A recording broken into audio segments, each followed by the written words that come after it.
They discovered Alexis Morales' missing SUV. Now, her SUV was found parked right here alongside this white shed. These tables and chairs were donated. This was only supposed to last a year. Let's take a look right behind me, the roads here. You can hardly even see the lines. You can actually see this car is passing through here right now. If you do have a shovel at home, you should start to shovel all yellow fire hydrants within your neighborhood. Bit of appearance at all?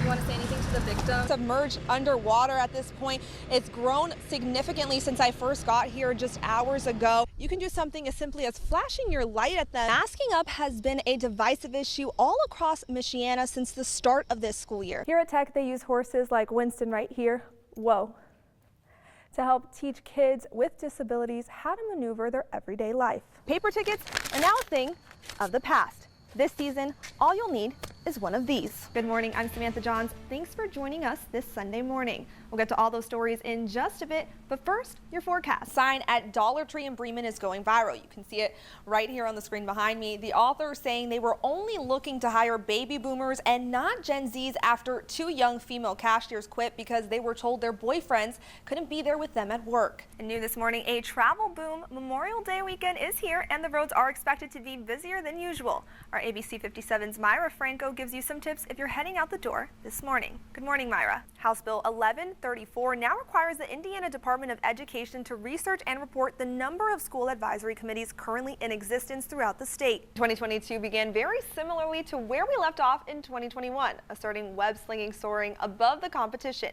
David Daniel has estimates for the weekend top 5. All right, Dave, thank you so much. Stay safe out there. And our weather coverage continues with Levon Whitaker here in South Bend. Levon, what's it looking like on the ground from where you stand, and what should people be aware of? And yesterday marks a full week of protests in Minnesota following the shooting death of Daunte Wright at the hands of police. If you're a racing fan, Indianapolis is the place to be during the month of May. And with the Indy 500 taking place today, we just had to check out all of the fun the Speedway has to offer both on and off the track. A U.S. government agency is urging Peloton's Tread Plus customers with small children and pets to stop using the machine immediately. I'm a Florida girl at heart, so I'm a little bit nervous to head out on the road tonight. Do you have any tips for me? Yes, absolutely. Alexis Morales and her 5-month-old son were enjoying a nice evening together at Kelly Park before they went missing. They were last seen in a silver 2006 BMW X5. With an Indiana license plate with these letters. Those letters led the South Bend Police Department to this alley near North Bendix Drive and South Cayley Street on the city's west side Tuesday. Officers called out just after 6 p.m. for a suspicious vehicle matching Alexis's license plate. We checked it out and we did find Alexis's vehicle. We found Alexis deceased. The baby was taken to Memorial Hospital. Baby Messiah right now is still at the hospital with family. The infant is now recovering from possible hypothermia. Although he is safe, family, friends, and neighbors involved in the search say this is a devastating outcome.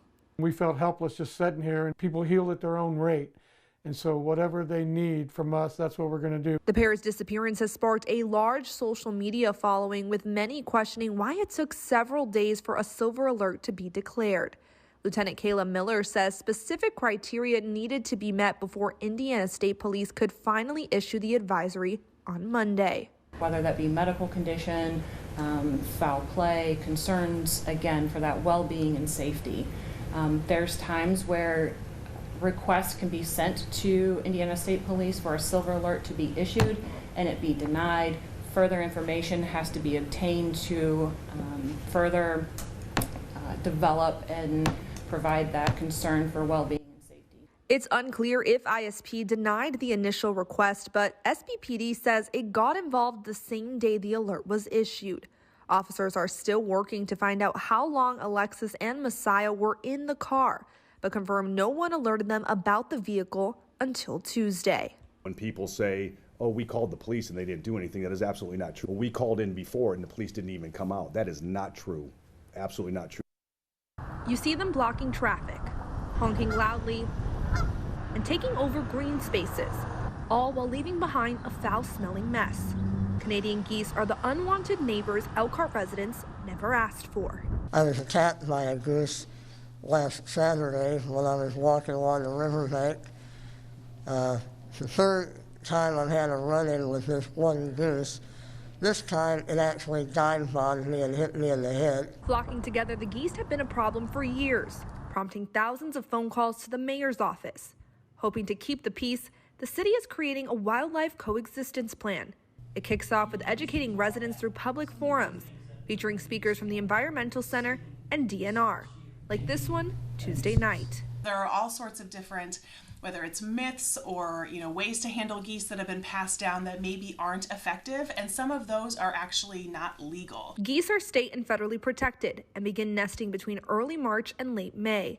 Strait says the city has already begun deterring processes to move them out of hotspot areas like Central Park. One that we've used over the last couple of years has been treating the grass in areas that we don't want them to be with a grapeseed oil compound. That did seem to work. It's not harmful, it's not toxic, they just don't like it, so they avoid that area. Making small changes like this, the city says residents can't expect the plan to work overnight, but it's all in good faith to ensure a blended coexistence, one residents hope will adapt as time passes.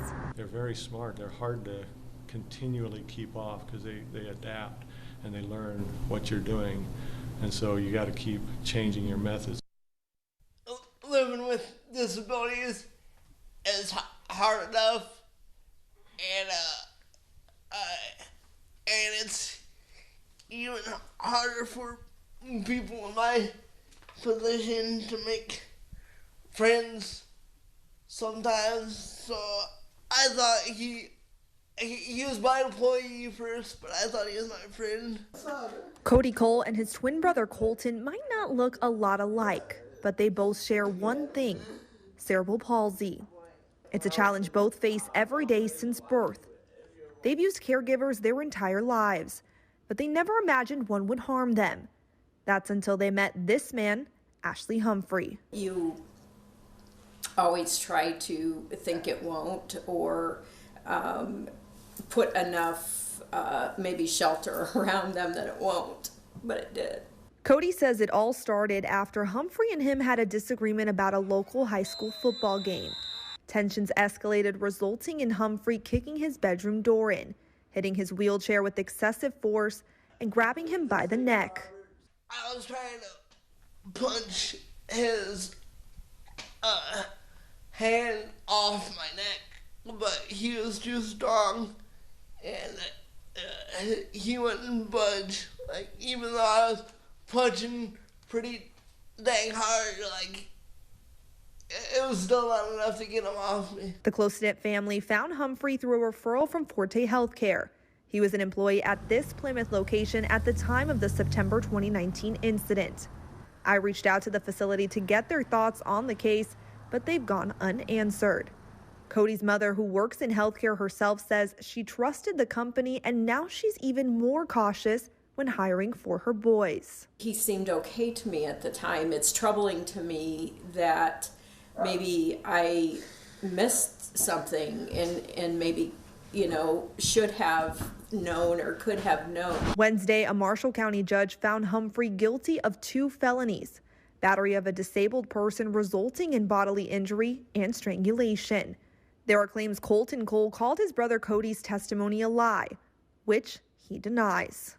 If somebody's picking on my family, I'm always going to have that my family members back.